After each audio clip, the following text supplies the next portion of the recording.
ሰላም ሰላም ቤተሰብ እንዴት ናችሁ? ሰላማችሁ ይብዛልኝ። ኮሜንቱ ምን ይላል? ሰላም ኤምኤችኬ ሰላምሽ ይብዛ።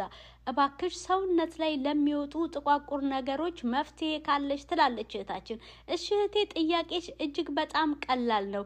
የሰውነት ቆዳ ላይ ለሚወጡ ማንኛውም ጥቋቁር ነገሮች ማስወገድ የምትችሉበትን ጥበብ አሳያችኋለሁ። ማየት ማመን ነው። ከርከዴ ያስፈልጋችኋል። ከርከዴ አንድ የሻይ ብርጭቆ ያስፈልጋችኋል። ትፈጩታላችሁ። ፈጭታችሁ ካዘጋጃችሁ በኋላ አንድ የሻይ ብርጭቆ ከርከዴ፣ አንድ የሾርባ ማንኪያ የበቆሎ ዱቄት ወይም ኒሻ ታረጋላችሁ። አንድ የሾርባ ማንኪያ አሰል ወይም ንጹህ ማር ያስፈልጋችኋል። እነዚህን ሶስት ነገሮች አብራችሁ ከደባለቃችሁ በኋላ ሙሉ ሰውነታችሁን ትቀቡታላችሁ። ተቀብታችሁ ከ5 እስከ 10 ደቂቃ ሰውነታችሁ ላይ ታቆዩታላችሁ። ከዛ ትታጠቡታላችሁ።